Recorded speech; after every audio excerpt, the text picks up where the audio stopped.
noite. Boa noite a todos e a todas. Meu nome é Francislene, sou professora da Universidade Federal do Triângulo Mineiro e estamos aqui hoje para dar continuidade ao nosso projeto Aprimorando os Conhecimentos, que é um projeto de extensão e também tem a sua versão como projeto de ensino. Nessa live, nós vamos trazer um pouquinho, da Bahia, para Uberaba, porque nós temos uma convidada especial. E eu gostaria de falar um pouquinho sobre o nosso projeto antes de começar com a apresentação dos dois palestrantes dessa noite. Esse projeto ele foi idealizado por mim e pelas professoras Patrícia, Simone e Maria Emília. Nós somos docentes do Instituto de Ciências Biológicas, do ICBN, do Departamento de Bioquímica, Fisiologia e Farmacologia, da UFTM, e nós temos como o objetivo inicial desse projeto ministrar aulas para alunos que necessitam trazer conhecimentos prévios, que vão ser auxiliares, dar apoio aos alunos nas disciplinas do início dos seus cursos da área da saúde. E nós temos para isso os tutores, que participam tanto das atividades do projeto durante as quartas-feiras e também das atividades de ensino, que são aulas em horários específicos, que vocês podem procurar saber pelas nossas redes sociais, junto com dois professores, um professor de biologia e um professor de química. O professor de biologia é o professor Gildeon e o professor de química é o Lucas. Esse projeto ele tem a parceria, ele não existiria sem o apoio dos nossos tutores e também de alguns setores da nossa universidade. E eu gostaria de agradecê-los, que é a Pró-Reitoria de Assuntos Comunitários e Estudantis, a PROACE, a Pró-Reitoria de Ensino, a PROENS, e ao nosso departamento, DBFF, e também ao nosso instituto, pelo apoio e divulgação das atividades que nós desenvolvemos. Nessa noite, nós temos o nosso tutor, Gabriel, que irá apresentar os dois palestrantes da noite. Aproveitem e fiquem satisfeitos. Esperamos que tenham uma satisfação, Gabriel, com essa parceria. Mais uma live de muito sucesso aqui no nosso canal. Muito obrigado, professora Fran, por falar tão bem do nosso projeto. Boa noite a todos, pessoal. Sejam muito bem-vindos a mais uma live do nosso projeto Aprimorando os Conhecimentos. Meu nome é Gabriel, eu serei o tutor mediador hoje da live com o tema Relacionamento Vertical, Professor-Aluno e Estratégias Equivocadas de Enfrentamento. Nós vamos contar com palestrantes incríveis, Dentre eles, nós temos o Marcelo Henrique, que ele é psicólogo clínico graduado pela UFTM e psicomotricia pela PUC Minas. Hoje ele desenvolve atividade profissional na clínica Vacinar. Seja muito bem-vindo, Marcelo. Muito obrigado pela sua presença hoje aqui com a gente. Obrigado, Gabriel. Obrigado, professora Francislene, pelo convite. Gabriel, eu gostei muito do incrível, tá? Não sei se é tanto assim, não. Mas, assim, já ajuda a levantar o ego. Se eu não me engano, é a 5ª vez que eu participo desse projeto. Já sempre eu tento trazer, quando eu vou participar, uma outra pessoa para colaborar, principalmente com uma abordagem que é diferente da minha. Hoje eu convidei a Anísia para estar participando juntamente comigo, e ela é uma pessoa, assim, fantástica. Ela vai falando, a gente vai se perdendo no tempo, de tão bom que é. E, eventualmente, a gente tem algumas conversas, apenas nós dois, discutindo coisas da psicologia, coisas do dia a dia. E, mais engraçado de tudo, que pouco tempo atrás, a gente já havia conversado a respeito dessa questão do embate entre professor e alunos. Aí foi até daí que surgiu o convite dela estar participando do evento de hoje. A gente sempre tem que ter em mente que, antes do aluno e do professor chegar na universidade, existiram várias vivências de cada parte para chegar até ali. Então, antes do professor ser professor, ele foi uma criança, foi filho, ele foi aluno de outro, e tudo isso foi moldando ele até ele chegar no momento em que ele é professor e vai estar colaborando com o ensino de várias vidas. Então, hoje a gente vai falar um pouquinho de como que foi feito esse desenvolvimento e como isso, eventualmente, pode atrapalhar no processo de aprendizagem entre aluno e professor, gerando esses embates. Perfeito, Marcelo. Eu já estou, assim, curioso para saber do que vai sair da live hoje. Eu já acredito que vai ser muito potencial. E para complementar a parceria, como disse o Marcelo, né, nós temos a Anísia, que também é psicóloga clínica, sexóloga e docente no curso de psicologia na Universidade Arnaldo Horácio Ferreira, psicóloga na Universidade Federal do Oeste da Bahia. Ela é pós-graduando em saúde mental, no contexto multidisciplinar, sexualidade humana e também educação infantil, além da psicologia humanista e psicologia jurídica. Seja muito bem-vinda, Anísia, muito obrigado pela sua presença aqui hoje conosco. Ok, gente, boa noite. Agradecer o convite, né? Estou muito honrada com o convite. E aí, estou, assim, preocupada, né, Marcelo? Um é fantástico, o outro é... Eu quero... E, assim, meu Deus do céu, não é bem isso, né? Mas a gente tenta fazer, né, um trabalho, a gente tem feito junto aí para ampliar aí os conhecimentos, eu e o Marcelo e outras pessoas também. E espero que a gente, né, consiga trazer nessa noite aí uma proposta que preencha a expectativa de vocês em relação àquilo que a gente conversou e achamos que seria legal fazer aí com esse projeto que a esposa do Marcelo apresentou.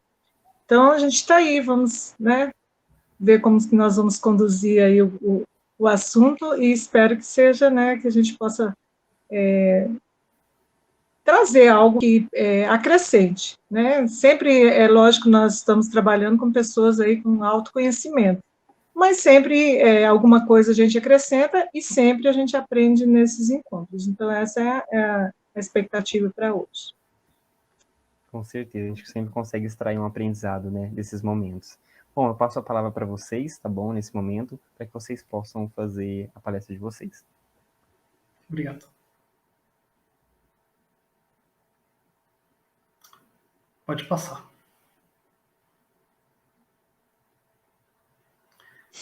Bom, pessoal, como eu falei lá na abertura, primeiro a gente precisa entender quem são esses entes que participam do processo de ensino e aprendizagem.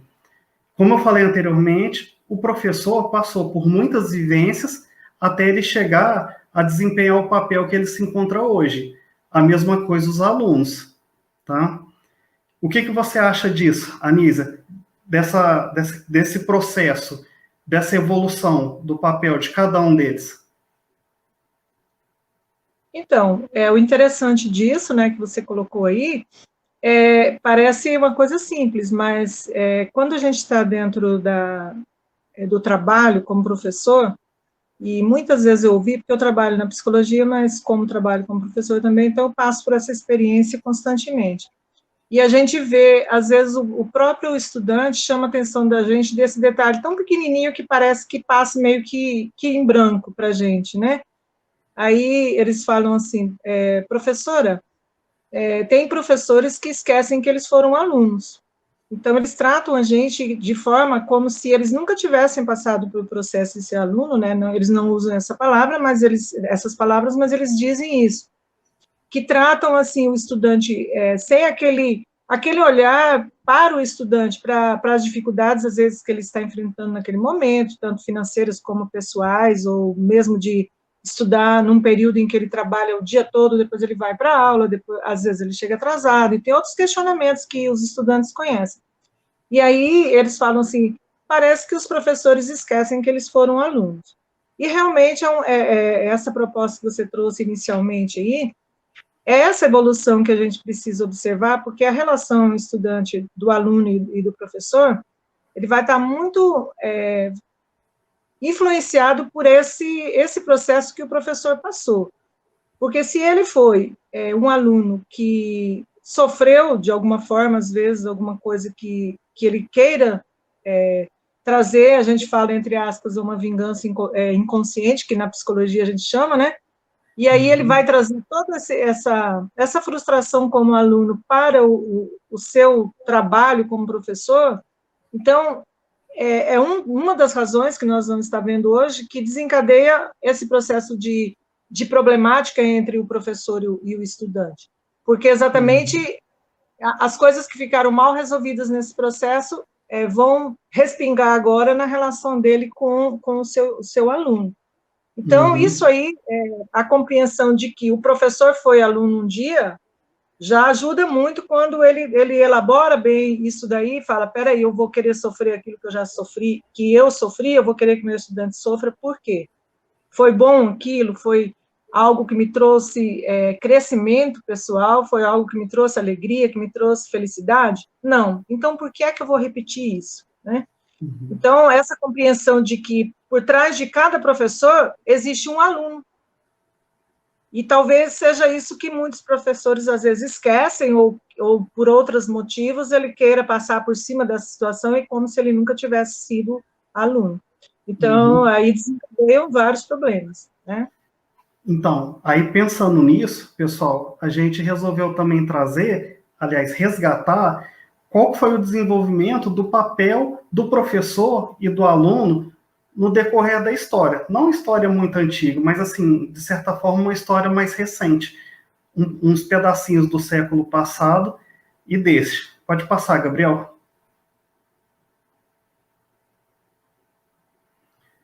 Então, quem que é o professor de hoje?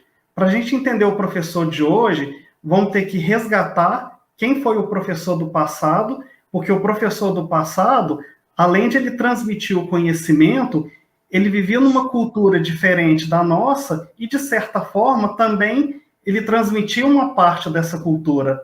Então, o professor que nós temos hoje, apesar de desempenhar o mesmo papel do que o antigo, que seria na questão de transmitir o conhecimento, ele é diferente. Ele não é o mesmo emissário, vamos dizer assim, do que foi o do passado. Então, vamos entender um pouquinho agora qual que foi o papel do professor antes e como que está sendo desenvolvido agora. Pode passar, Gabriel.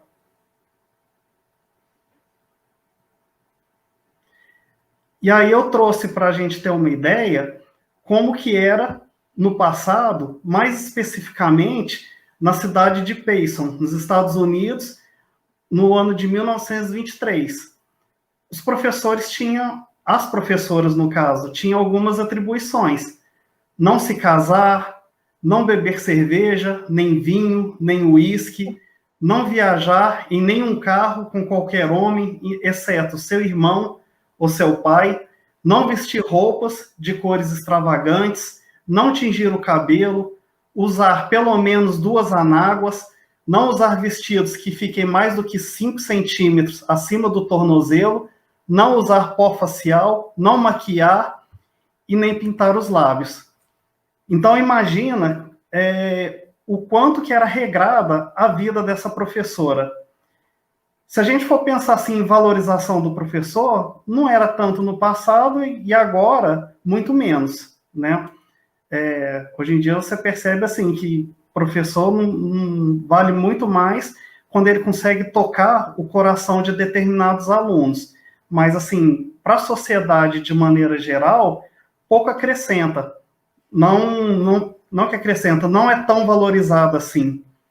Então, a gente consegue ver o quanto, assim, que era difícil para esses professores e hoje, como que está sendo? O que mudou do passado?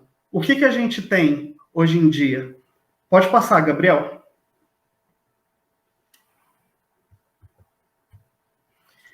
Então, para entender o professor de ontem, com aquelas regras rígidas, com todo aquele regramento do comportamento, necessitou haver uma construção social para a gente chegar na professora que é hoje. E aí eu gostaria que a Anísia comentasse como que ela sentiu quando ela leu pela primeira vez aqueles regramentos e como que ela sente hoje a atividade de ensinar. Aí a gente vai de um extremo ao outro, né, gente? Porque incrível, né? Quando eu vi, eu nem tinha visto isso aí, assim, sabia, né, da história, mas não tinha visto tão detalhado como o Marcelo trouxe aí. Eu não sei onde ele cavou essa descrição aí, que eu fiquei assustada. Eu já tinha visto uma descrição dessa em relação às esposas, né? Que para casar também era mais ou menos parecido, né? Então, tinha todo um processo aí para você entrar também que era quase que uma carreira de esposa, né? E aí, quando eu vi sobre o professor, eu falei, veja bem, que situação. E fiquei assim, né? Eu não sou tão novinha, eu já venho, eu acompanho a educação, sendo estudante e até ser professora desde a década de 60, né? Então, nós estávamos falando outro dia, aquele dia, né, Marcelo, conversando sobre isso, e eu falei assim, interessante que eu acompanhei uma boa parte dessa evolução, não essa tão antiga, né, mas eu acompanhei uma boa parte da evolução da educação, em que a gente viu algo que era toda para um lado, depois ela veio para o outro e não houve um equilíbrio nesse meio. Então, era todo esse processo de construção, ele foi acontecendo, mas de repente, a gente vai ver mais para frente, que é até o tema mesmo central da gente hoje, que houve, de repente, de lá, veio para cá e as coisas mudaram muito que repentinamente. Então, daquele professor que eu conheci, que era a minha professora, que a gente tremia quando ela passava na porta da rua, eu morava bem perto da escola, e ela passava na frente da minha rua para chegar na escola. E quando eu via a minha professora passar, eu tremia e não conseguia nem, se eu estivesse fazendo qualquer coisa, eu parava, porque eu não conseguia fazer nada de medo da minha professora. E daquela professora com poucos recursos, que as coisas eram muito difíceis, como você ilustrou aí, né? Aquela professora do giz mesmo, do quadro negro, da régua, de passar caligrafia no quadro, porque não existia outra opção, a gente passava caligrafia no quadro, a gente ia lá e completava no caderno, e todo aquele processo de educação que era bem restrito, tanto em recursos, né, para a utilização do professor, recursos didáticos que hoje se tem, para chegarmos aonde chegamos hoje. E se a gente for dizer assim, hoje, 23 de junho de 2021, quem é um professor hoje? Um professor que teve uma evolução no tempo, não em todos os sentidos, praticamente, mas que chega em 2021, diante de uma pandemia, e que ele nunca tinha dado aula online, que ele é acostumado a ir na sala de aula, que é acostumado com os recursos da sala de aula, ele ainda teve que entrar num processo de aula virtual, de aprender a lidar com as tecnologias, que não é, como acontece comigo, não é a minha praia, né? Aí eu tenho que lidar com uma coisa desconhecida, eu tenho que reaprender em 2021, né? É 2021 do século 21. Então, a gente vê esse processo assim, essa seta vermelha aí, a gente pode indicar assim como algo que foi como se tivesse soltado um foguete, né, na educação, ele saiu lá daquele quadrinho verde e chegou aqui no computador, no celular, nas situações atuais. E aí a gente não pode dizer que as coisas evoluíram só tecnologicamente, elas evoluíram também historicamente, né, socialmente. Hoje se tem uma outra visão, apesar de que você tenha dito que o professor, a questão da valorização do professor como profissão, ela não evoluiu muito, a gente continua vendo que é ainda muito fechado, uma família que o filho ou a filha fala assim, você vai ser o quê, meu filho? Ah, você é professor. A família inteira murcha. Não vejo ninguém falar, que coisa boa, você vai ser um professor, meu filho, que escolha maravilhosa. Não eu não vejo, nunca vi isso. O quê? Com tanta profissão, você vai escolher professor? Então, a gente vê que essa evolução tecnológica aconteceu, mas a evolução em relação à construção sócio-histórica do que é o professor, financeiramente falando, isso não evoluiu quase nada.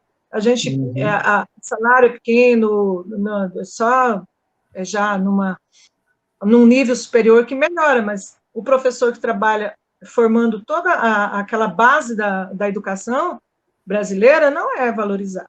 e quando se fala que vai ser professor, é um susto para a família, né? Então, essa evolução aí, não sei se é bem isso que você queria, mas é o meu pensamento em relação a essa evolução é essa, né? Daí você acrescenta coisa. Tá. Enquanto você falava, eu lembrei, assim, de uma ex-paciente que eu tive, num dado momento, que ela falou que ela disse para a mãe, falou assim, mãe, eu vou ser professora, e a mãe falou, não, filha, isso não tem futuro, e que insistiu ela de fazer contabilidade, e ela não queria fazer contabilidade, ela queria ser professora. E aí ela tinha um parente que era diretor de escola, e o parente a procurou e falou assim, olha, ser professor, o diretor de escola disse, olha, ser professor não tem futuro, se você quiser, eu te dou de presente uma máquina de costura. Aí ela falou, tio, te agradeço, mas você pode dar a máquina de costura para sua filha. Aí ela enfrentou a família para ser professora, tá? Outra coisa que você comentou muito bem é que essa mudança não é exclusivamente tecnológica. Houve uma mudança de cultura, houve lutas, houve todo um processo necessário para fazer toda essa caminhada para sair desse regramento social que o professor participava, para ter um pouco mais de liberdade, como nós temos hoje. Pode passar, Gabriel? Só que esse processo de mudança teve um custo muito grande para esses professores. E aí eu gostaria que a Anísia comentasse aquela analogia que você faz sobre as tintas, que eu acho perfeita e que cabe muito bem nesse momento. Eu até achei que você ia pedir essa analogia lá quando tem o Rubens, né, porque é o Rubens que cita isso, mas é interessante, a gente pode já fazer essa construção agora e depois só confirmar quando aparecer o pensamento do Rubens lá na frente. O Rubens Alves é um educador que todo mundo conhece, né, e fantástico, por sinal, que eu admiro muito. E aí ele tem um pensamento que não é dele, ele cita nos livros dele, mas se não me engano, eu não vou lembrar agora o autor, mas é um desses poetas aí, né, conhecidos. E aí ele traz nos livros dele, ele comenta muito essa frase que ele fala que é necessário que se raspem as tintas, né, que nós fomos pintados. E aí quando o Marcelo coloca essa questão aí, pais, cuidadores, professores, cônjuges, cultura, então, foi aquele assunto que a gente discutiu aquele dia, né? Que nós precisamos raspar as tintas, né? Que é uma analogia de que tudo aquilo, desde que nós nascemos, nós já começamos a ser pintados da cor do outro, né? A gente não escolhe nossa cor, a gente nasce, então a mãe escolhe a roupa, o pai escolhe o berço, o outro escolhe o brinquedo, e a gente já nasce dentro de um processo de pintura que já vai sendo colocado sobre nós, né, de acordo com a vontade do outro. E aí quando eu estava fazendo uma palestra com os professores aqui da universidade que eu trabalho, então eu estava trazendo isso, que foi até isso que o Marcelo viu e quis, né, que a gente repetisse. Porque eu estava falando para eles que, naquele dia, eu estava falando com eles para um processo de desaprender. Porque todas as palestras que a gente faz, qualquer live que você faz, aulas que você dá, o processo é de aprendizagem, né? E aí eles assustaram, que eu falei, hoje eu não quero falar com vocês sobre aprendizagem. Eu quero falar com vocês sobre como desaprender. Porque existe uma necessidade da gente desaprender certas coisas que foram colocadas na gente de uma forma assim, que não fui eu que escolhi.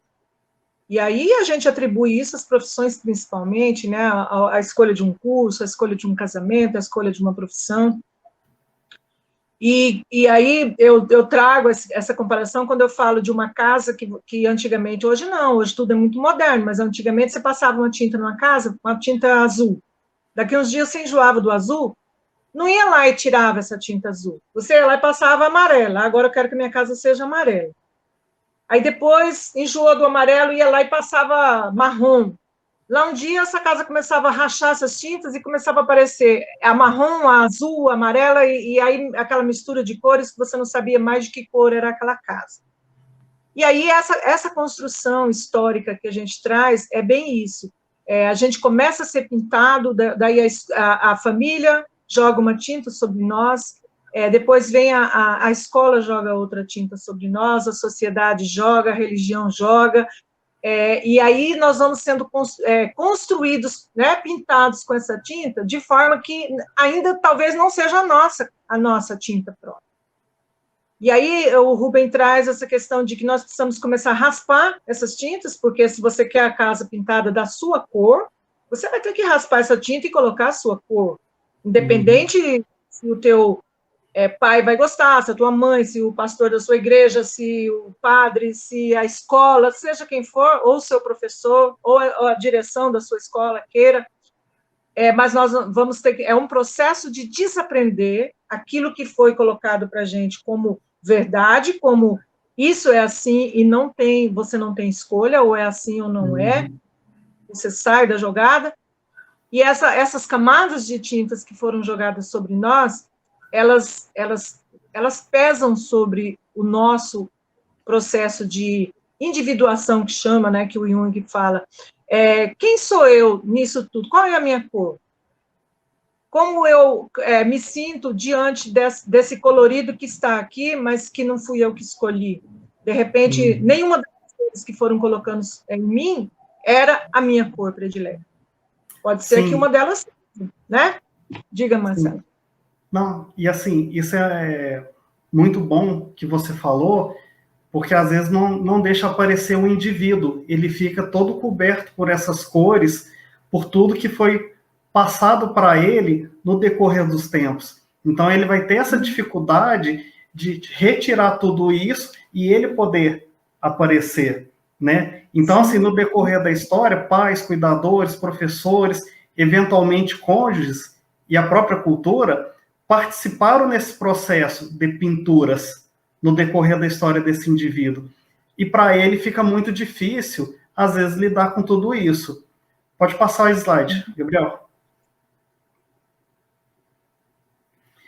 E se é difícil para esse indivíduo retirar essas tintas para aparecer, acontece o adoecimento. Essa imagem aí é uma balança onde está o esforço e a recompensa. Existe um protocolo na psicologia que avalia o esforço e a recompensa de determinados profissionais. Eu trouxe uma pesquisa feita com professores, tá? Como que funciona isso? Quando você trabalha, logicamente que vai te demandar algum esforço para você estar executando a sua profissão. Só que o que você recebe de recompensa? Para algumas pessoas, a recompensa é apenas o salário. Ele trabalhou, recebe o salário no fim do mês, essa é a recompensa dele. Para outras pessoas, a recompensa não é apenas o valor financeiro. Pode ser o status, pode ser a felicidade dele ter tocado outras pessoas, podem ser uma infinidade de coisas que às vezes a gente pode passar batido de muitas pessoas. Pode ser, por exemplo, a concretização, a realização daquilo que aquela professora escolheu de estar executando, que é dar aula. E ela, de frente ao quadro, ensinando aos seus alunos, para ela, talvez aquilo ali seja uma recompensa muito maior do que o salário que ela ganha. Então, essa ferramenta ajuda a avaliar como que seria. Quando está tudo nivelado, tá ok. Quando você tem uma recompensa maior do que seu esforço, também. Só que quando acontece do esforço pesar muito mais que a recompensa, aí nós temos um problema. Então, foi feita uma pesquisa com 232 docentes de uma faculdade, nos cursos de enfermagem e medicina. E aí, do curso de enfermagem, 31,3% estava com desequilíbrio no protocolo de esforço e recompensa. O esforço estava sendo muito maior do que aquilo que ele recebia como recompensa. Medicina, 14,1%. Nessa ferramenta, além dele avaliar o esforço e a recompensa, ele também avalia o comprometimento excessivo do profissional. Talvez ele se compromete muito mais para poder executar aquela atividade. Então, assim, está tendo uma sobrecarga sobre ele. No curso de enfermagem, 45,8% das pessoas que participaram da pesquisa disseram que havia um comprometimento excessivo. No curso de medicina, 39,7%. Nos cursos de pós-graduação, foram feita uma pesquisa com 64 docentes. 85% dos pesquisados, o esforço era maior que a recompensa, havia o desequilíbrio. E o comprometimento excessivo, 23,4%. E aí, vocês observando esses números, vocês vão entender por que às vezes alguns professores são mal-humorados, por que alguns professores às vezes não são tão flexíveis aos pedidos dos alunos, o porquê que acontece muitos problemas dentro de sala de aula. Muitas das vezes é por conta desse adoecimento, desse desequilíbrio entre o esforço e a recompensa desses profissionais. Pode passar, Gabriel. E aí, Anísia, você pode fechar a pintura. Ou descascar tudo, né? Descascar as pinturas. Então, é bem isso que o Marcelo falou sobre essa questão, porque essa construção toda de ser professor, que quando eu estudei, jovem, quando eu estava estudando o que chamava o segundo grau naquela época, hoje não fala mais, é ensino médio, naquele tempo era segundo grau. E aí a gente só tinha duas opções na vida, pelo menos no meu caso, família pobre que não poderia estudar fora e você morava em cidades pequenas no Paraná, eu sou paranaense, então a gente tinha duas opções, ou você é professora ou você é contador, só tinham esses dois cursos para você escolher. E aí, eu escolhi, lógico, ser professora, que era meu sonho, desde criança eu ficava lá ensinando as crianças a ler e escrever, tinha umas crianças que os pais me mandavam para a escola, não sei por que motivo, era eu que alfabetizava essas crianças. E aí, a gente tinha essa construção histórica de que ser professor, até que nessa época tinha, assim, um pouco mais de valor. Por quê? Porque não tinha outras opções de profissões, era essa ou a outra. Então, quem era das exatas ia para contabilidade, quem não era ia para ser professor. Mas o que eu quero trazer dessa construção é exatamente... eu fui pintada por essa pintura de ser professora, e aí eu ia falando naquela hora, daí a gente parou, e eu ia dizer assim, não significa que, às vezes, uma cor que me pintaram, eu não goste, né? Não é que todas as cores que jogaram em mim não me sirvam, não. Eu acho que a corzinha que pintaram de professor foi a única cor que encaixou ali no meu gosto. E eu nunca quis raspar essa tinta, entendeu? Então, eu acho que esse processo de desaprender que eu trouxe é exatamente esse, de raspar essas tintas, como o Rubem traz, aquela que não me cabe, que não é minha, que não me satisfaz, que não está fazendo bem. Isso é para o professor e isso é para o estudante também. Então, é um processo de desaprender coisas que foram colocadas na nossa cabeça, ou não é bem na cabeça, mas foram colocadas no nosso contexto, olha, tem que ser assim, as coisas precisam funcionar assim. E aí, isso aí a gente estende para outras situações. Eu estou falando aqui da educação, mas isso se estende para os contextos de relacionamentos, para como ser pai, como ser mãe, como ser esposo, como ser isso, amigo. Tudo isso vem trazendo, e as pessoas vêm e nos pintam, tem que ser assim. Se não for assim, você não tem o padrão de tinta que está agradando as pessoas. Então, esse processo de construção, ele dói. Dói porque raspar a tinta é difícil, é complicado. Ninguém queria raspar, porque daí era pintando por cima, porque é um processo complicado. E quando a gente vai fazer isso, também é complicado, não é fácil, vai doer. É um processo de cicatrização de alguma coisa que você tem que curar ali raspando. E aí o Rubem traz isso muito bem. Ele fala que a gente precisa desaprender para aprender de novo. Porque não adianta eu querer ficar pintando por cima dessa tinta que não vai acontecer um aprendizado real. Então, dentro desse processo estudante e professor, aluno e professor, há necessidade de que se reaprenda, né? Desaprenda algumas coisas e reaprenda, tanto da parte do professor quanto da parte do aluno também, porque os dois sofrem essas consequências. E aí, Anísia... E quando ele fala de desencaixotar as emoções, exatamente isso, porque existe necessidade de que eu me mostre como eu sou, para que eu coloque para fora a forma de viver, de sentir, de me emocionar, que não seja a tinta do outro. Eu preciso ter o direito de pensar da minha forma, falar, e também o professor ou o estudante tem o direito de se reconstruir nesse processo que já vem calejado, né, de muitos anos, de muita coisa que foi só pintando, pintando, e de repente a gente não se encontra mais nisso. Uhum. Então, esse momento que você quis trazer, ele é muito importante, tanto para os estudantes como para os professores, porque é como se a gente tivesse que fazer um reajuste nisso. Olha, vamos ver como é que nós vamos desencaixotar isso agora e depois a gente poder armazenar de novo, mas de forma reformulada, de forma diferente, que eu esteja bem e que o outro também esteja bem, porque senão os dois vão estar infelizes, como você vai falar lá na frente. Os adoecimentos são mais ou menos parecidos. Por quê? Porque eu estou infeliz e o professor também está. Uhum. E aí... Como estudante, né? Uhum. Pode falar. E aí, assim, acho que a gente conseguiu, de certa forma, colorir como que foi essa evolução do professor. E agora, sim, vamos falar um pouquinho do aluno e já nessas questões que você já levantou, do adoecimento deles, tá? Pode passar, Gabriel. Uhum. E aí, quem que é o aluno?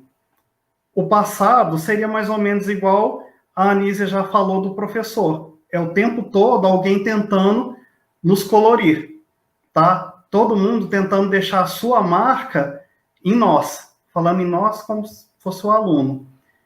E agora, no presente, para os alunos, com todas essas tintas que estão tentando passar nele, como que eles estão? Pode passar, Gabriel.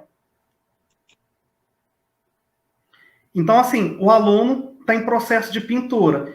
De certa forma, já foi pintado pela cultura, já foi pintado pelos pais, é pintado por relacionamentos, seja amorosos ou das amizades. Então, assim, ele está num processo constante de pintura também. Pode passar, Gabriel. E aí, quando ele chega na faculdade, ele já está nesse processo de pintura, e aí ele vai enfrentar um novo ciclo. E quando ele se depara com esse ciclo, como que ele fica? Normalmente, esses são alguns dos problemas que acarretam na vida do estudante de ensino superior. Deixar a casa dos pais e viver num ambiente novo, e agora na pandemia ainda tem a questão do retorno, porque sai da casa dos pais, começam a ter novas vivências, começa a ter um pouco mais de liberdade, e por conta da pandemia teve que voltar.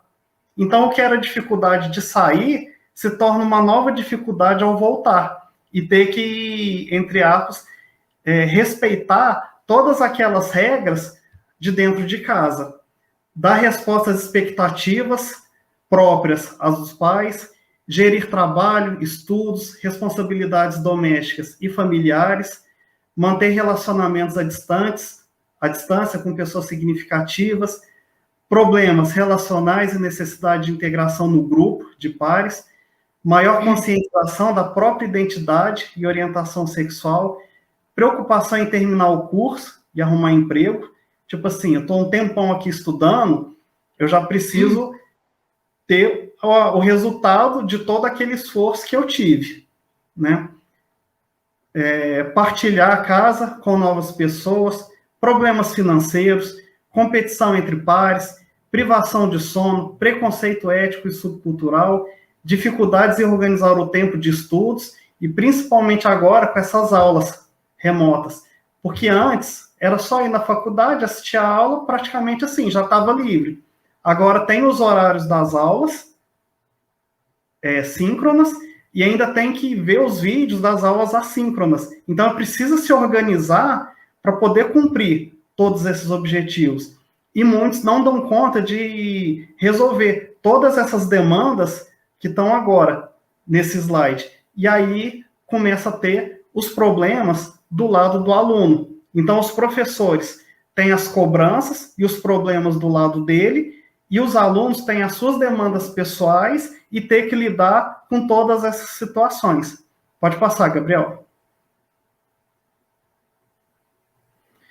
E aí esse aluno, ele precisa procurar ajuda. Só que muitas das vezes não procura. E por que não procura? Preocupação com privacidade, de achar o que os outros vão achar dele. Então, às vezes, dentro da própria faculdade, pode ter psicólogos que podem ajudar e eles não procuram. Estigma associado. Seu problema é esse? Não, mas problema não é problema. Cuida disso. Medo de discriminação, ausência da percepção da necessidade de tratamento, negação da gravidade do problema, desconhecimento em relação ao serviço de saúde mental disponível. E aí tem um dado assim que é assustador. De 12 a 18% dos universitários apresentam algum tipo de doença mental diagnosticável, sendo o primeiro episódio psiquiátrico ao longo da graduação. Acontece todos aqueles problemas que foram descritos anteriormente, o aluno não procura ajuda, principalmente assim, uma ajuda profissional, para poder ajudá-lo, e acaba acarretando numa doença mental. Gostaria de falar alguma coisa, Anísia, sobre isso tudo? Eu acabo falando demais, né? Daí estou tomando muito tempo, mas isso daí é muito importante acentuar, porque eu trabalho nessa área na Universidade Federal, então eu sou a psicóloga dos estudantes, as demandas dos estudantes vêm para mim. Então, tudo isso que você falou é muito comum para mim todos os dias, né? E aí é exatamente isso. Eles não procuram, alguns sabem sim, mas existe um estigma de que quem foi lá é louco. Então, eu criei até uma estratégia inicial, quando inicia um semestre, eu recebo todos os estudantes que entraram naquele período, independente deles me procurarem ou não, para quebrar um pouquinho esse estigma de que só procura psicólogo quem está mal, quem está doente, quem está louco, essas coisas, porque muitas vezes eles vêm escondidos para o atendimento e ficam olhando se ninguém está vendo ele entrar na sala da psicóloga para poder vir. Então, essa realidade que você trouxe é a realidade das faculdades. As particulares nem tanto, mas as federais sim, porque a gente tem um número maior de estudantes e é de uma cultura mais simples, de pessoas com menos condições financeiras, e aí eles têm todo um preconceito, eles têm uma tinta muito, mas muito forte, mas é uma cor muito forte, é lá um roxo, uma cor chamativa, um laranja, que pintaram de que a pessoa que procura a ajuda psicológica é louca. E aí, quando eles chegam para a gente depois, eles já chegam numa situação que é esse adoecimento que você citou aí. E no ano, antes da pandemia, o semestre anterior à pandemia, eu nunca tinha encaminhado tanto estudante para psiquiatria como aquele ano, que foi, acho que, o primeiro semestre de 2019, que eu já me perdi no tempo. E aí, nunca tinha me acontecido de, num período inicial, de alunos iniciantes, você encaminhar 12 a 15 casos para psiquiatria. E eles já chegam com problemas. Esse que é o grande drama. Acontece lá dentro? Sim, porque depois a pressão do aprendizado, aquilo que nós falamos aquele dia, dele achar, engenharia é uma coisa, eu pensei que ser engenheiro era uma coisa, é outra, e eles não dão conta, e eles adoecem lá dentro, sim, não têm coragem de voltar para casa, porque eles têm que voltar fracassado. Daí eles chegam para mim e dizem assim, eu não volto fracassado. Se eu não conseguir estudar, eu me suicido, mas não volto para minha casa. Então, nós temos, assim, casos e casos e casos assim. E essas razões que você trouxe aí são reais, todos os dias a gente vê isso. Então, é importante que os estudantes tenham conhecimento e que desmistifiquem um pouco, né, que raspem um pouco essas tintas, de que o serviço de atendimento dentro das universidades, dentro das faculdades, eles estão lá só para preencher uma vaga para um psicólogo lá dentro. Não, a gente está lá para poder estar colaborando com isso. E muitas vezes eles não vêm exatamente pelo preconceito, pela tinta que pintaram de que quem vai no psicólogo é doido, que as coisas não são assim, como você falou. Não, isso aí todo mundo tem, todo mundo sente, por que você vai procurar ajuda?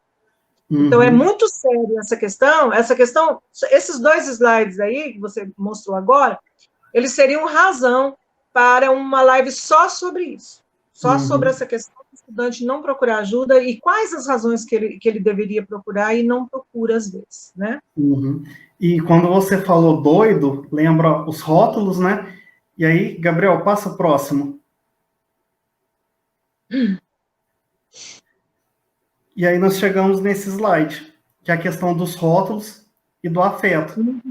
Então, Isso. assim, quando começam a ter atritos entre professores e alunos, os professores entre si, eventualmente, começam a rotular alguns alunos, e o mesmo acontece com os alunos. Então, às vezes, é aquele professor gordo, é aquele professor chato, enjoado, inflexível, e vários outros adjetivos pejorativos. E do lado dos alunos, também a mesma coisa. Ah, aquele magrelo chato, aquele aluno enjoado, e só que ninguém percebe que quando você começa a estar rotulando os indivíduos, o afeto vai junto. Então, se você adjetiva pejorativamente alguém, está indo um afeto negativo junto. E aí, quando você vai relacionar com aquela pessoa, você não vai relacionar limpidamente, tranquilamente. Não, tem um afeto negativo junto. E isso é muito ruim, porque uma relação que às vezes poderia ser tranquila, ou pelo menos assim, entre as profissional, o professor transmite e o aluno capta a mensagem, começa a ter, muitas das vezes, problemas de relacionamento das duas partes, e eles nem conseguem perceber que muitas das vezes é por conta desses rótulos, é por conta desse afeto ruim. Pode passar, Gabriel. Sim. E agora, as consequências dessa disputa. Pode começar, Anísia. Vamos dissecar. Por quê? Não preciso começar. Não, aí as consequências, se a gente for analisar, né, Marcelo, vai ver que a gente não trouxe, a nível assim, de adoecimento psicológico, né, tanto do professor como do aluno, isso aqui é uma amostra, né? Por quê? Porque quando a gente chega a encaminhar, por exemplo, um estudante com depressão, um exemplo, né? Ele vem e traz eu estou depressivo, não tenho mais vontade de vir para a universidade, eu não quero mais comer, eu não quero mais levantar. Claro, você já pensa num processo de depressão. Agora, junto com isso, vem várias outras situações que já antecederam a isso e ele não se percebeu, né? E aí, quando eles vêm e traz isso antes para a gente, como o medo, né? Olha, eu estou usando maconha, eu estou usando álcool, porque eu tenho que fazer isso, senão eu não consigo estudar, não consigo dormir, os pensamentos ficam invadindo.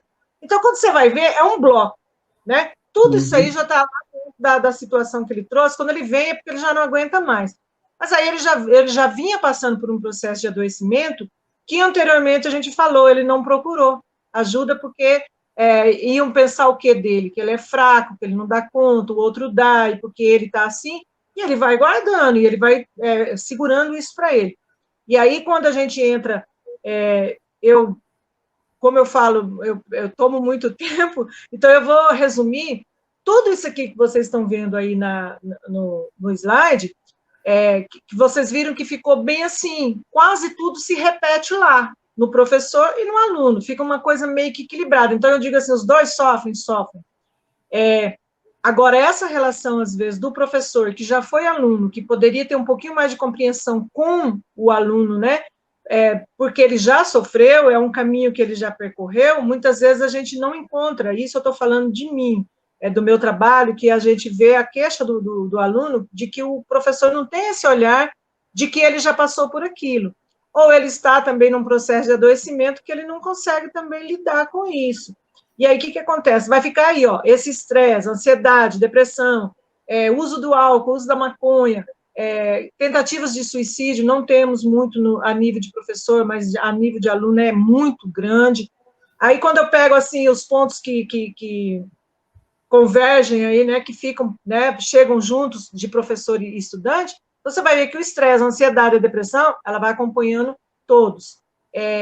A frustração do professor em relação ao não aprendizado do aluno, ele se sente mal, ele pensa que ele não está sendo bom o suficiente, né, para ensinar, então ele se frustra. O burnout, que é a síndrome de canseira, de que parece que nada dá certo, que ele faz, cansa, mas não tem resultado. E aí vai, né? Vai para a obesidade, vai para a anorexia, vai para tudo. E a gente vê, isso aqui é um quadro que a gente vê constantemente, dos dois lados. Aí eu resumiria em quê? as duas grandes queixas dentro do processo educacional, tanto de um lado como de outro, a gente vai encontrar dois pontos muito, muito grandes que são os responsáveis pelos adoecimentos atuais. Primeiro, a depressão, que está atrelada à questão dos passados, daquilo que a pessoa já viveu, daquilo que ela não consegue elaborar, não dá conta, do problema familiar que ela deixou lá, do pai que ela deixou, principalmente aqui na nossa região, a gente tem muito isso, que é uma cultura, assim, mais... Não é que seja pobre, mas os estudantes que vêm para cá, eles vêm lá das regiões do Nordeste, que são as mais pobres, então eles chegam aqui, eles têm uma necessidade de fazer as coisas para voltar lá e fazer alguma coisa pelos pais, porque eles já vêm de um sofrimento que os pais ficaram lá na roça, lutando para ver se formam um filho para poder ajudá-los. E aí, então, eles vêm já com o excesso de passado, de sofrimento, de fome, às vezes, de privações, vêm para cá morar sozinhos, sem dinheiro, passam necessidades aqui, que a gente acompanha isso, então ele traz um processo depressivo já de um passado que já não foi legal, já não teve lá a sua infância boa. Aí ele chega aqui, atrelado a isso, ele fica ansioso, porque ele precisa dar conta, ele precisa vencer, ele precisa ser aquele que vai chegar lá e vai ser o salvador da pátria dessa família. Então ele carrega esses dois pesos que são os dois grandes adoecimentos da atualidade. A depressão e a ansiedade, você é psicólogo e sabe que 90% dos casos que chegam para a gente, ou é depressão ou é ansiedade. Uhum. Atrelado a isso, vem as outras coisas, mas as queixas principais, depressão e ansiedade. Então, está com estudantes ansiosos e depressivos, e professores ansiosos e depressivos também. Então, é um quadro que está sendo difícil de horizontalizar isso, né, quando a gente trata de vertical, porque o professor, ele tem um suporte a mais que se chama autoridade. E aí, isso daí quebra tudo, porque ele tem esses problemas, mas ele tem autoridade na mão, então ele pode jogar as suas frustrações em cima do estudante, ele pode ser, digamos assim, ruim, ele pode fazer as coisas que ele tem um nível que as pessoas, não, mas o professor é a autoridade dentro da sala, ele pode fazer o que ele quiser. Existe uma hierarquia, né? Uma hierarquia. Então, por exemplo, se ele está agressivo, existe uma desculpa para ele. Se a internet dele caiu, tem uma desculpa, dele caiu, do estudante não pode cair, aí ele vai punir o estudante. Então, existe esse nível que cria esses problemas que se tem hoje dentro do processo educacional. Que o estudante chega para mim e fala assim, eu não aguento mais, eu vou trancar essa disciplina porque eu não posso mais olhar na cara daquele professor. E isso me causa uma dor muito grande, porque eu falo, poderia ser uma coisa diferente e não é. Por quê? Porque ambos estão sobrecarregados de uma situação que precisa se cuidar. E isso se chama cuidado psicológico, isso se chama um tratamento. E aí, essas pessoas precisam ser ouvidas. Nem é meu papel dentro da universidade, porque eu só atendo estudantes. Mas, às vezes, clandestinamente, não escondido, clandestinamente é o modo de falar. Eles chegam também, o professor chega nisso, eu preciso falar com você, porque eu não estou aguentando. Então, são situações para eles difíceis também. Só que ele tem a vantagem de poder ter autoridade sobre o estudante, e aí o estudante ainda fica mais prejudicado ainda, porque às vezes ele desiste de uma disciplina, ele desiste até do curso, ele vai embora, ele volta, e aí ele se frustra com aquela profissão que ele tinha escolhido, porque ele queria muito aquilo, mas agora não está dando conta, por questão, às vezes, até de um professor que não sabe lidar bem com as situações de dificuldade de aprendizagem que ele tem. Ele vem de um contexto de aprendizagem muito fraca, aprendeu lá na roça, ele não sabe matemática, ele não sabe química, não sabe nada, ele não sabe nada, ele chega aqui, ele tem que saber tudo, e o professor joga isso como uma responsabilidade dele e não dele ensinar. Então, eu acho que esse quadro aí, ele resume que a situação atual da educação, eu digo já do nível superior, que na outra a gente já nem vai lá mexer, mas essa é a situação que eu tenho visto dentro da universidade, pelo menos no meu hall aqui de contatos que eu tenho, porque aqui são fora o FOD Central, nós temos 5 campos, né, em outras cidades, e toda vez que a gente se encontra para reuniões, para isso, para aquilo, esse é o quadro que se apresenta. Então, se é aqui, então a gente já pode tirar mais ou menos a base que a nível de Brasil, com algumas diferenças entre cultura apenas, mas é um quadro de adoecimento meio que geral, né? Por situações diferentes, mas é um quadro de adoecimento geral que a gente vai ter dentro do processo educacional. Uhum. Eu gostaria de comentar, assim, dando um exemplo meu, que aconteceu durante a minha vida de estudante. Eu já passei por 3 cursos superiores. O primeiro curso que eu passei, eu abandonei o curso na metade por conta de divergência com um professor. Então, houve uma situação em que se tornou insustentável e era um aluno simples contra um professor arrogante, que depois ele chegou até a participar do ministério, no governo Lula. Então, assim, acabei abandonando a faculdade. E depois fiz as outras 2. Num outro curso, eu tive uma divergência com uma professora, ela estava apresentando, ela estava no lugar de uma professora que estava de licença maternidade. E aí, assim, eu gosto muito de prestar atenção naquilo que eu estou escutando. Eventualmente, eu até escrevo alguma coisa, mas normalmente eu gosto de prestar atenção nos mínimos detalhes, até às vezes no movimento que um professor faz. E aí eu perguntei para a professora se eu podia tirar foto do slide. E ela respondeu assim, de uma maneira muito forte e ríspida, falando que não era para tirar foto, era para escrever o que desse conta de escrever. E aí, nessa resposta dela no início do semestre, afetou totalmente a nossa relação no semestre inteiro, no percurso da disciplina. E aí, quando teve que fazer a avaliação, no final, eu ainda fiz duras críticas a ela. Depois, passado um tempo, já tinha passado, ela não era mais minha professora, fui visitar um professor e, por acaso, eu a encontrei. E aí eu fui, já com a cabeça mais tranquila, tudo em paz, eu fui e falei assim, olha, aconteceu essa e essa situação, e aí, por conta disso, ainda te avaliei mal na hora da avaliação lá. Ela falou assim, Marcelo, eu sabia que era você, porque você é muito sensato, mas às vezes um pouco duro. E aí a gente foi conversando, e aí ela foi e deu a versão dela. Ela foi e falou assim, olha, eu nunca havia dado aula antes, eu estava ali dando aula pela primeira vez, peguei uma pessoa que tem conhecimento, que faz pergunta que às vezes eu não dou conta de responder, então eu respondi de uma maneira de afirmar a minha autoridade dentro de sala de aula. E foi a única maneira que eu encontrei. Mas aí a gente foi conversando, eu fui percebendo, ela estava com medo da situação, ela pensou que se ela, dependendo da situação, ela ia perder a sala, então ela preferiu fazer daquela maneira.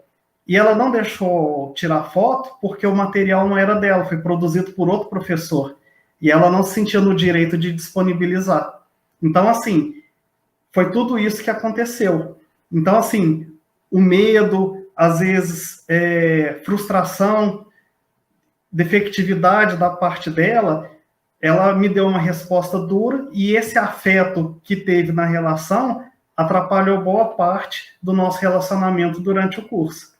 Mas depois, assim, a gente virou bons amigos, eventualmente se encontra e ocorre muito sorriso. Foi um mal-entendido que passou depois. Então, às vezes, quando vocês estiverem passando por um momento difícil com algum professor, às vezes vale a pena se abrir um pouco, tirar um pouco das tintas que nos pintaram, para poder conversar, demonstrar, falar, professor, eu não gostei muito da maneira que você me respondeu, eu achei que você foi muito autoritário. Aluno, eu não poderia disponibilizar o material por essa situação. Então, assim, às vezes a gente acalmando um pouco e conversando de maneira clara, vai evitar muito dos problemas. Exatamente. Com certeza. Bom, pessoal, pode passar, Gabriel? Essas são as referências, depois vocês dão um pause para procurar. aquela imagem, aquele slide da professora, ele é do livro, deixa eu ver aqui, o segundo, Baredes, A Escola Não Foi Sempre Assim. É muito legal, viu? Fala muito de como era a escola antes, hoje, como eram os alunos, professores. Vale a pena dar uma olhadinha, tá, pessoal? Fica essa dica. Aí depois vocês olhem as referências direitinho. Obrigado. Foi muito bacana, Anísia. Obrigada, eu que agradeço. Olha, gostaria até de acrescentar que eu acho que eu não estava errado sobre o incrível e potencial da live. Realmente foi muito boa, acho que tocou em assuntos que muito se deixa de lado, sabe? Vai levando, ai, não deu certo, poxa, vamos indo, ou bate de frente, não busca uma forma alternativa de lidar, né? Tanto na visão que vocês trouxeram do aluno, né, como também dos professores. Achei muito interessante. Aí nós temos uma pergunta, né, Gabriel? Você consegue colocá-la para Vai nós? aparecer De aqui uma na tela das pra gente? participantes, né, a Isso. Gleicilaine, participando sempre, né, Gleicilaine, com as suas perguntinhas.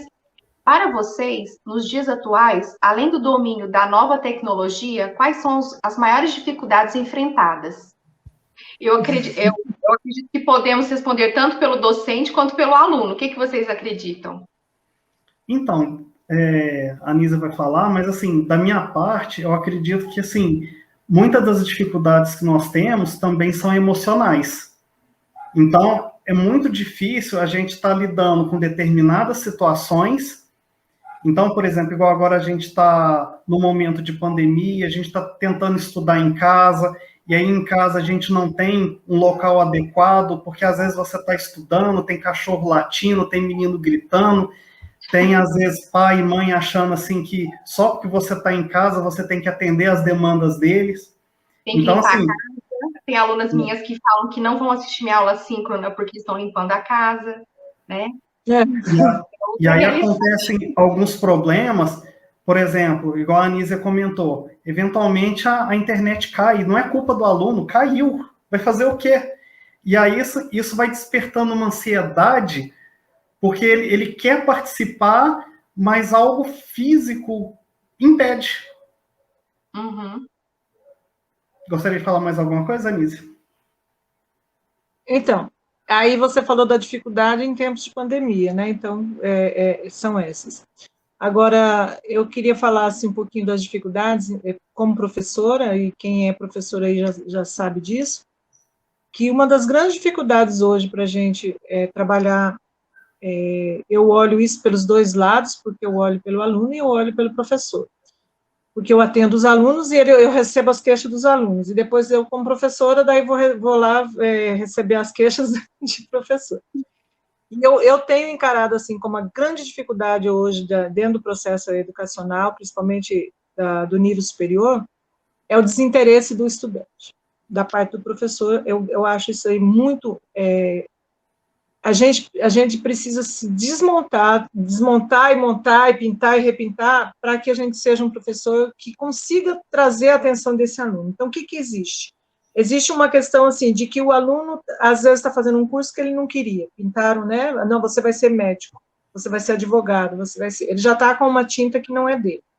Então, ele não tem alegria por essa tinta. E aí ele acaba querendo fugir disso, e aí onde ele vai? Onde é essa fuga? Lá, porque ele sai de casa para estudar, os pais, foi para a faculdade, foi para a universidade. E lá, ele coloca para fora essa insatisfação quando ele começa, eu vejo o grande drama hoje dentro da sala de aula é a atenção, o interesse por aquilo, né, que a gente olha que eu tenho feito de tudo, não querendo ser melhor que os outros, mas eu sou considerada professora que todo semestre eles pedem para que olha, vai ter a professora Nise, né, olha lá, e olha a minha dificuldade. Então, é aquele aluno que não está no curso certo, ele não quer, e ele está ali obrigado, e aí ele sai, ele entra, e ele atrapalha os outros, e ele manda mensagem no celular para o colega que está ali prestando atenção, e aí, eu acho que é o que me incomoda como professor. Muitas vezes eu já pensei de deixar de dar aula exatamente porque isso me incomoda. É uma situação atual, hoje as mídias, né, a tecnologia, ela avançou tanto, que as pessoas não conseguem, parece, ficar 5 minutos sem pegar o celular e olhar a mensagem e ver, então elas não deixam o celular um pouquinho, e a gente também, eu não vou usar de autoridade, eu não quero que abra, porque eu acho, assim, que as coisas espontâneas são as melhores do mundo, tanto na sala de aula, como no relacionamento com as pessoas, com os filhos, com os maridos, com as esposas, a melhor coisa que existe é aquela que vem espontaneamente. Então, eu sou muito da espontaneidade, eu não exijo que desligue nem nada, mas isso incomoda. Então, e do aluno para o professor, que são as queixas que eu recebo, é exatamente essa questão da imposição do professor, de que ele manda, ele desmanda, eu posso fazer o que eu quiser, e se eu quiser eu te reprovo, e se você, qualquer coisa que eles vêm falar para mim, eles vêm com tanto medo, eles dizem assim, olha, por favor, que eles nunca saibam que eu vim falar isso aqui, porque depois existe uma represália, né? Existe uma represália dentro da sala de aula, eles reprovam, eles, né, diminuem a nota, dá uma nota baixa num trabalho, eles fazem isso. Então, essa eu acho que é a maior dificuldade para mim, assim, que eu encaro tanto no processo do aluno para o professor, quanto do professor para o aluno, tá? Anísia, hoje aconteceu uma coisa interessante com um paciente meu, que você falou, assim, dessa questão de usar o celular. Eu tenho um paciente, ele é, claro, aluno, né, e ele estava com muita dificuldade de assistir às aulas, de participar bem e tudo mais. E aí, assim, eu pedi para ele fizer uma planilha, e ele tinha que anotar todo momento que ele ficava nos jogos online, ou usando o computador para alguma coisa, e o celular. Então, assim, se ele ficasse 10 minutos, ele tinha que anotar esses 10 minutos. E aí, assim, nós fizemos uma somatória, e aí, no final, foi assustador. Ele, em média, por dia, ou no computador ou no celular, fora das aulas online. Isso fora das aulas. De 8 a 9 horas. Se a gente anotar, a gente vai ver o tempo que a gente gasta, né, nesses locais. Isso. Até a gente vezes... tem... E isso vai trazer... essa nova geração é uma geração que depois, as consequências psicológicas disso tudo vão ser muito grandes, porque o Marcelo mesmo sabe, quando eu estou dando aula de psicomotricidade, eu não sou especialista em psicomotricidade como ele, mas eu leciono psicomotricidade, então a gente traz o questionamento das crianças que hoje não brincam mais, não saem mais para fora. Antigamente pulava corda, jogava bola, e sujava na lama, saía na chuva. Hoje não tem mais isso. E tem um artigo que eu trago para eles, que eu vou repassar para você depois, Marcelo, de uma doutora que ela fez, das crianças que, os problemas psicológicos que estão já confirmados e que vão ainda surgir, das crianças que não fazem mais isso, não brincam mais, elas são prisioneiras de si mesmas, é algo assim no tipo. Elas são prisioneiras da família, são reféns desse sistema de medo, que se criou todo, né, que a gente já sabe. E aí, quando eles chegam para a faculdade, quando eles chegam na universidade, eles já vêm disso aí, ó, do videogame, da TV e do celular e computador. E não saem disso, né? E aí, quando chega lá na sala de aula, você está se desmanchando lá para levar um conteúdo, e eles estão lá.